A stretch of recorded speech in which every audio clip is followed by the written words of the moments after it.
In the spring of 2023, there was nothing in front of our house except a bunch of bare soil.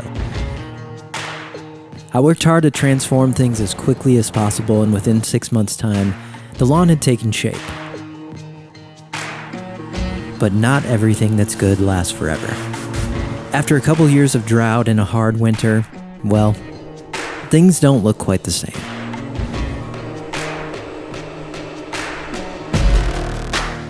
So sometimes in your haste to get things done quicker than normal, or maybe to push things faster, you kind of create your own problems, and that's what's happened here. So I'm going to show you a couple pretty crazy things going on right now. So I came out here today and checked out just how bad this was.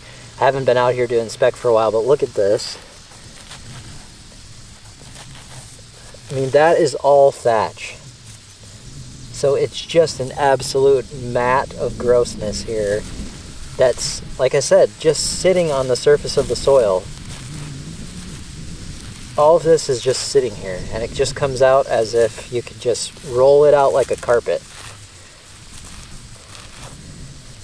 So I'm going to have to do something about this. I got a few plans today, and we're going to see what's going to happen, but I don't even know with how thick this is if I can get through it even with a dethatcher.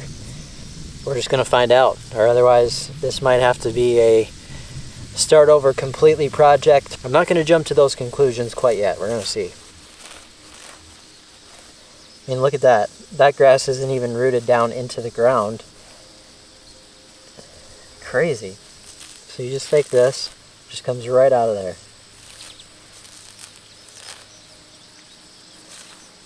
So there's a couple things that I believe led to the issues that I've sort of created for myself here. Not all of me though, but we had a really bad drought ever since I planted this grass. Basically a few years in a row. Very minimal rain and very minimal snow as well in the winter time. So just the ground was consistently dry. And so what I think happened, especially out here after this was just put down after our build, some of the soil was compacted and some other things were going on. And with that drought, I don't think the water was actually ever pushing down into the soil very far. And so what happens then is you're just getting that layer of thatch sitting up on top, and you're watering it and you're watering it, and the lawn looks fantastic because it doesn't really care as long as it's getting that water. However, long term, you're just building and building that thatch to where you end up with a problem like I'm having right now. And the second thing is that I was just fertilizing like crazy, and that was just to get it as established as possible, as green as possible, you know, making it look fantastic in 6 months' time, which it did, but like I said, caused some long-term problems. So it's not a catastrophe by any means, but we also had some winter kill last year because this was sitting in that drought state, very, very dry. We had no snow cover. We got down to 15 below in January. No snow cover on that, very dry. Desiccation is something that can happen pretty easily on grass at that point. I have not fertilized this year. I've not watered it. I haven't done a single thing to it, just to try to let it get essentially as bad as it could be, try to let some of that thatch maybe break down a little bit before I came in and did this process. But it's been pretty painful for me to look out here and look at this constantly, waiting for the right time to fix it, but we're finally there.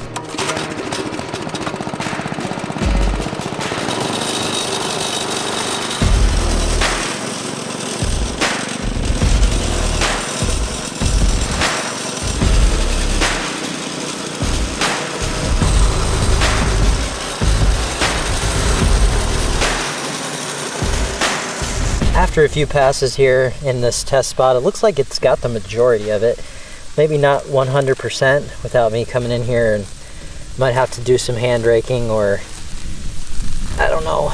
We're gonna find out, but it's got a lot of it off of the surface here. So I think if I just keep going over it and over it in some of these really bad sections, I should get the majority of it off there. And then I'm gonna heavily aerate this. So that's going to come through too and create a lot of cores that we're going to try to break up and smooth the surface again. So that's the plan, but I need to mark my irrigation heads here quick so that I don't hit anything.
Well, that was not supposed to happen. There was a small chance of some light showers this morning, and so I figured this was a good time to get this done, because anytime there's a chance of light showers, it usually just means there's not going to be anything happening. And instead, we got about half an inch of rain this morning, so that kind of puts a damper here in my plans. Although one little interesting thing about these dethatchers, or dethatching I guess in general, is that I have found in the past that having the grass slightly damp when you do it tends to rip out that thatch a little bit easier. And so yesterday when I ran those sprinklers to mark my irrigation heads here, the grass was just slightly wet, and so I had tried the machine before that and it wasn't picking up a lot of the thatch.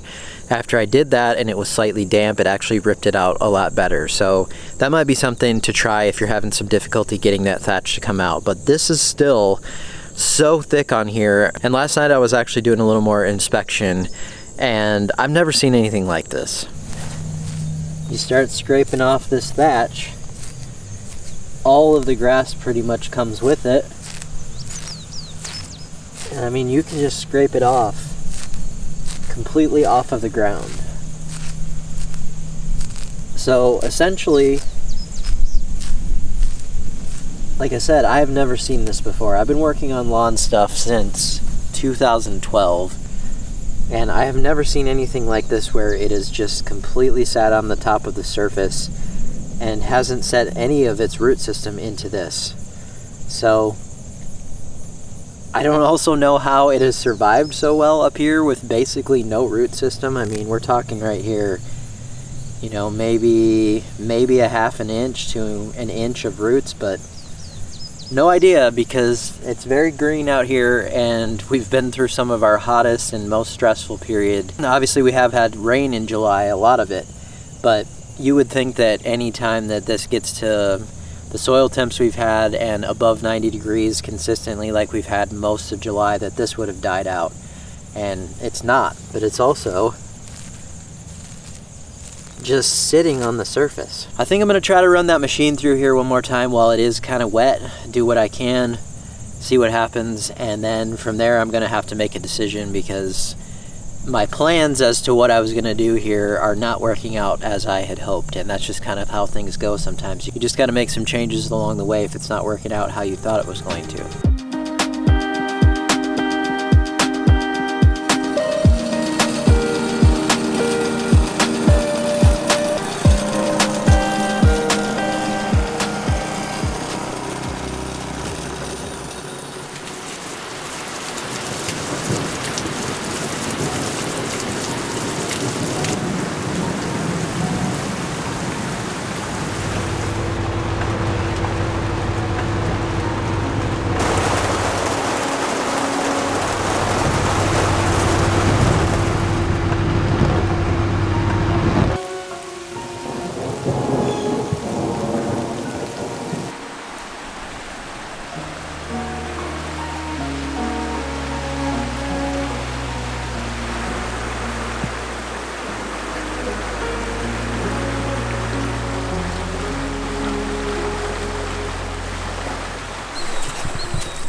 Huge mess.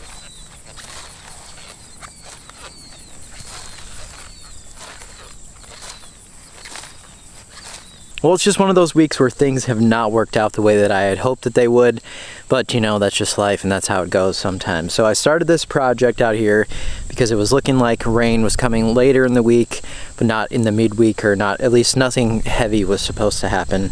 And then of course we got over 4 inches of rain since I started this project. So not only is all of this stuff still out here as far as the debris, all of the thatch and everything, but now it is soaked, wet, soaked down to the ground to where I don't even think my mower can pick it up. So I actually brought out my old Swordman and tried to rake it up a little bit, but it's so gummy and so thick that that was just getting all clogged up. And since it has a roller on the front, it doesn't go through that type of stuff very well anyway, and so that didn't work. And so now I might just have to hand rake this whole thing once it actually dries out a little bit. I don't know. I'll probably get my backpack blower out here and see if I can get any of it off the surface. At least I don't have to do it all by hand. We're just at a point here though, like I said, things did not go to plan. I wanted to have all of this picked up before it rained on it as heavy as it did. Got to get this cleaned up here, probably starting into early next week, and figure out from there what I'm going to do. I don't think there's enough grass left here, honestly, except these little tiny chunks here and there, that it's probably worth keeping it. I think I might just wipe the slate clean here and spray it and start over, but I still have to figure out how I'm going to get the rest of this matted junk off the surface. So even if I spray, that's not really going to fix that problem. So I still have to figure that out, and I've still been pondering that question a little bit. The other thing that I could do is just go to my original plan, which is get this cleaned up, rake it out, whatever I have to do, and then aerate it super heavy, multiple passes, multiple directions, and see what type of soil I'm able to bring up there, break up the cores, and seed over top of everything and not kill off what's here. Also, if you've been following along with this project up here, it is day 6 today, and I have just a few spots of germination, nothing completely widespread. I also know that this thing was completely flooded again during this major rainstorm that we had a few days ago, and so I'm gonna give it a few more days, see kind of what washed out and where the grass seed starts to come up more consistently, and then I'll probably have to fix a few spots. But I'm glad that I had these blankets down. There are still a few spots though that the straw is not extremely thick, so I probably got some of that washed out, and we'll just see how it goes. But day 6 germination here on this elite Kentucky bluegrass. Again, not widespread yet, but that's pretty good for a few spots here and there. There's just a few days left on the 10% off grass seed sale, so make sure to get it in on that if you want to get your grass seed here and get going on some projects. Thank you so much for watching today, and we'll see you next time.